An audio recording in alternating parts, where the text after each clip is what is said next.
అందరికీ నమస్కారం.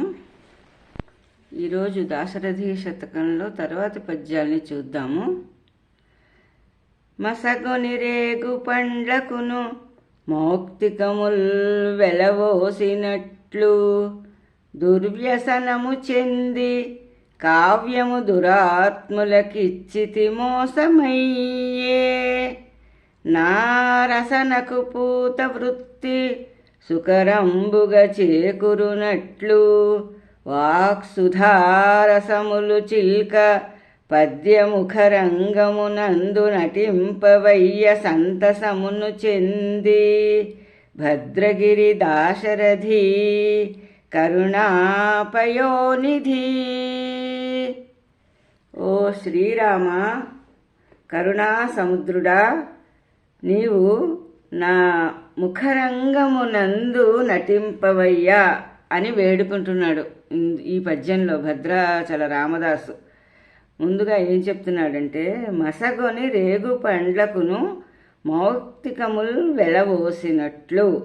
మసగొని అంటే మోసపోయి, భ్రమపడి రేగుపండ్ల కోసం ముత్యాలు ఇచ్చేసినట్లుగా, అంటే ముత్యాలు ఇచ్చి రేగుపండ్లను కొనుక్కున్నట్లుగా నేను దుర్వ్యసనాలకి లోనయ్యి దుష్టులకి నా కావ్యాన్ని ఇదివరకు అంకితం ఇచ్చాను. అది చాలా తప్పు పని. అందు గురించి నా నాలుకకి మళ్ళీ పవిత్రత చేకూరేటట్లుగా ఇప్పుడు ఈ కావ్యాన్ని రచింపబోతున్నాను, అంటే ఈ శతకాన్ని నేను రచించబోతున్నాను. అందు గురించి నువ్వు నా నాలుక మీద నిలిచి ఏం చెయ్యాలంటే, అమృతం చిందినట్లుగా ఉండేటటువంటి పద్యాలు నా నాలుక నుండి వెలువడేటట్లుగా చూడు స్వామి అని ప్రార్థిస్తున్నాడు ముందుగా. ఎందుకంటే ఆ నాలుక ఇదివరకు దుష్టులనికి అంకితం ఇవ్వటం వల్ల అది ఆ పవిత్రతని కోల్పోయింది. ఆ పద్యాలు, ఆ కవిత్వాన్ని నేను దుష్టులకు ఇచ్చాను కాబట్టి ఇప్పుడు నిన్ను స్తుతిస్తూ నీకు సంబంధించినటువంటి ఆ శతకాన్ని వ్రాయబోతున్నాను కాబట్టి నా నాలుక పవిత్రమవుతుంది.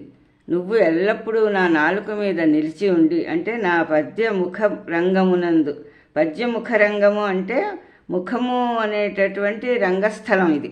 దాంట్లో నాలుక పద్యాలు చెప్తుంది కదా, అందు గురించి అక్కడ నిలిచి ఉండి ఎంతో సంతోషంతో నా నుండి అమృతాన్ని చిలికేటటువంటి పద్యాలు వచ్చేటట్లుగా చెయ్యి అంటూ ప్రార్థిస్తున్నాడు. తరువాత పద్యం.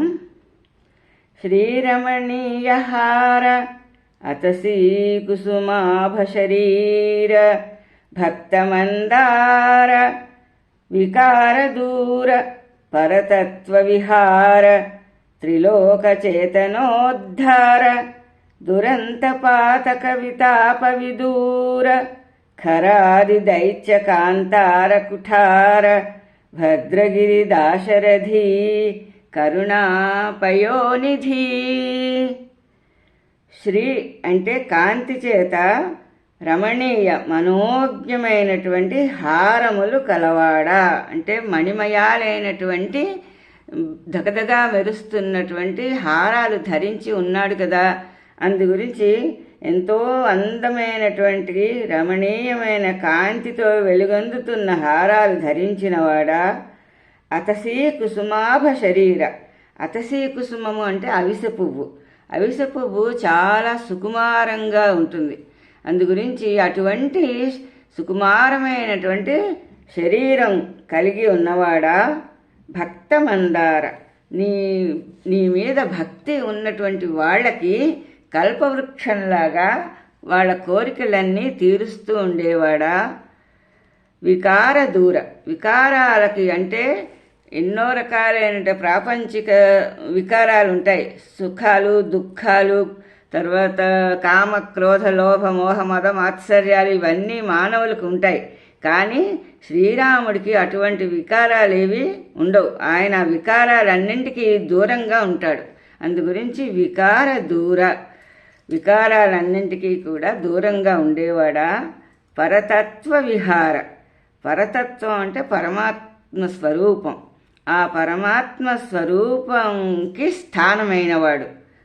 త్రిలోక చేతనోద్ధార, 3 లోకాలందరి జీవులని కూడా ఉద్ధరించేవాడా. దురంత పాతక వితాప విదూర, అంతం లేనటువంటి పాపాల సమూహాలని తొలగించేవాడా. ఖరాది దైత్య కాంతార కుఠార, ఖరుడు మొదలైనటువంటి రాక్షసులనే అడవికి గొడ్డలి వంటివాడా. ఓ శ్రీరామ అని సంబోధించి పద్యం చెప్తున్నాడు. అంటే ఏమిటి, మొత్తం మీద భావం అంతా మనకి తెలిసింది. కాంతితోటి మనోజ్ఞంగా ఉన్నటువంటి హారాలు ధరించినవాడా, అవిసెపూల వంటి శరీరం కాంతి కలవాడా, భక్తుల కోర్కెలను తీర్చే కల్పవృక్షం వంటివాడా, ఏ వికారములు అంటనివాడా, పరతత్వములో విహరించేవాడా, 3 లోకాలలోని జీవులని ఉద్ధరించేవాడా, అంతం లేని పాపాల సమూహాలను దూరం చేయువాడా, ఖరుడు మొదలైన రాక్షసులను సంహరించినవాడా, దయకు సముద్రము వంటివాడా ఓ శ్రీరామ అని ఈ పద్యంలో స్తుతించాడు. తర్వాతి పద్యం. దురితలతాల విత్ర ఖరదూషణ కానన వీతిహోత్ర భూభరణ కళా విచిత్ర భవబంధ విమోచన సూత్ర చారు విస్ఫురదరవింద నేత్ర ఘన పుణ్య చరిత్ర వినీల భూరి కంధర సమగాత్ర భద్రగిరి దాశరథి కరుణాపయోనిధి. దురితలత లవిత్ర, దురితములు అంటే పాపాలు, లవిత్రము అంటే కొడవలి. అయితే దురిత లతలు అంటే పాపాలనేటటువంటి తీగలకు కొడవలి వంటి వాడు శ్రీరాముడు. అంటే పాపాలని ఖండించిస్తాడు. అందుగురించి దురిత లతా లవిత్రుడు. ఖరదూషణ కానన వీతిహోత్ర, ఖరుడు దూషణుడు అనే రాక్షసులు దండకారణ్యంలో 14,000 మంది ఉండేవారు. వాళ్ళందరినీ కూడా సంహరించిన వాడు శ్రీరాముడు. అందుకే ఖరదూషణ కానన వీతిహోత్ర, కాననము అంటే అడవి. ఖరదూషణులనే రాక్షసుల సమూహం అనే అడవికి వీతిహోత్ర అంటే అగ్ని వంటి వాడు. అడవిలో అగ్ని గనక పుట్టిందంటే అడవినంతటినీ దహించి వేస్తుంది. అదేవిధంగా రాక్షసులనే అడవిని దహించినవాడా. భూభరణ కళా విచిత్ర, ఈ భూమిని భరించటంలో నేర్పుతో ఎంతో కూడినవాడా. అద్భుతమైన నేర్పు ఈ భూమిని భరించడంలో ఉన్నవాడా. ఎందుకు అంటే ఈ భూభారాన్ని తగ్గించి దుష్టులను శిక్షించి శిష్టులను రక్షించడానికి ఎన్నో అద్భుతమైన కార్యాలు చేశాడు. అందుగురించి నువ్వు భూభరణ కళా విచిత్ర, భవబంధ విమోచన సూత్ర. భవ అంటే పుట్టుక, ఈ లోకంలో పుట్టుక మరణం ఇవన్నీ ఉన్నాయి కదా, ఇది భవం. ఈ భవ బంధాలు అంటే ముడిపడి ఉంటాయి. ఈ భవబంధాలు అంటే ఈ లోకంలో పుట్టుక అనేది ఒక చక్రంలాగా ఉంటుంది. అలా పుడుతూ ఉంటారు మానవులు, మరణిస్తూ ఉంటారు, మళ్ళీ పుడుతూ ఉంటారు, మళ్ళీ మరణిస్తూ ఉంటారు. అందుగురించి అదొక ముడిపడిపోయినట్లుగా ఉంటుంది మానవుల జీవితం. ఆ ముడిని ఇప్పేవాడు అనమాట శ్రీరాముడు. అందుగురించి ఏం చెప్తున్నాడంటే భవబంధ విమోచన సూత్ర, పుట్టుక అనే ముడిని విప్పివేయటంలో ఎంతో నేర్పు కలిగినవాడు. సూత్రధారి అనమాట. సూత్రధారిగా ఉంటూ ఈ భవబంధాల నుండి విముక్తి కలిగింపచేసేవాడా. చారు విస్ఫుర దరవింద నేత్ర, చారు అంటే ఎంతో అందమైనటువంటి, విస్ఫుర బాగా వికసించినటువంటి తామరల వంటి నేత్రములు కలిగినవాడా. అరవింద నేత్రుడు అంటే తామర వంటి నేత్రాలు కలిగినవాడా. ఘన పుణ్య చరిత్ర, ఎంతో పవిత్రమైనటువంటి నడవడిక కలిగినవాడా. వినీల భూరి కంధర సమగాత్ర, మిక్కిలి నల్లగా ఉండేటటువంటి కంధరము. కమ్ అంటే నీరు, ధర అంటే ధరించేది అంటే మేఘం. ఎంతో గొప్ప నీలి మేఘం వంటి సమగాత్ర అంటే శరీర ఛాయ కలిగి ఉన్నవాడా, భద్రగిరి దాశరథి కరుణాపయోనిధి అని చెప్తున్నాడు. అంటే పాపాలనే తీగల్ని కొడవలిలాగా ఖండించేవాడు, ఖరుడు దూషణుడు మొదలైన రాక్షసులనే అడవికి అగ్ని వంటి వాడు, భూమిని పాలించుట అనే కళయందు నైపుణ్యం గలవాడు, జన్మ పరంపరలను విడిపించువాడు, తామరల వంటి సొగసైన కన్నులు కలిగినవాడు, గొప్ప పుణ్యచరిత్ర కలవాడు, మేఘకాంతి వంటి శరీరంతో విరాజిల్లేవాడు అయినటువంటి ఓ దయాసముద్రుడైనటువంటి శ్రీరామ అని సంబోధించాడు. తర్వాత పద్యం. కనక విశాల చేల భవకానన శాతకుఠారధార సజ్జన పరిపాలశీల దివిజస్తుత సద్గుణ కాండ కాండ సంజనిత పరాక్రమక్రమ విశారద శారద కంద కుంద చందన ఘన సార సారయశ దాశరథి కరుణాపయోనిధి. ఈ పద్యంలో వృత్యనుప్రాస, అంత్యానుప్రాస, ముక్తపదగ్రస్తము మొదలైన అలంకారాలని ఉపయోగించాడు. కనక విశాల చేల అంటే బంగారంతో కూడుకున్నటువంటి ఎంతో అందమైన వస్త్రాన్ని ధరించినవాడా, భవ కానన శాత కుఠారధార. భవ అంటే చెప్పుకున్నాం కదా, పుట్టుకలు అనేటటువంటి కాననం అంటే అడవికి, శాత శాత అంటే వాడి అయినా అని అర్థం, కుఠార కుఠారం అంటే గొడ్డలి, ధార అంటే అంచు, పదునైన అంచు కలిగినటువంటి గొడ్డలి. దేనికి? భవకాననం అంటే ఈ పుట్టుకలు అనేటటువంటి అడవికి పదునైన గొడ్డలి వంటి వాడా. సజ్జన పరిపాలశీల.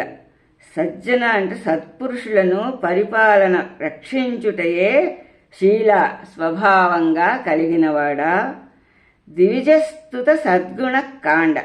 ద్విజులు అంటే దేవతలు, దేవతల చేత స్తుతించబడుతున్నటువంటి సద్గుణ కాండ, మంచి గుణాల సమూహం అంటే ఎన్నో మంచి గుణాలు కలిగినవాడా. కాండ సంజనిత పరాక్రమక్రమ విశారద. కాండ సంజనిత అంటే ఇక్కడ ధనుస్సు, కాండము అంటే ధనస్సు, ధనుర్విద్య నుండి వచ్చినటువంటి పరాక్రమంతో ఆ పద్ధతిలో ఎంతో నేర్పు కలిగినవాడా అంటే ధనుర్విద్యా విశారదుడు. శారద కంద కుంద చందన ఘనసార సార యశ. శారద అంటే ఇక్కడ శరత్కాల మేఘం.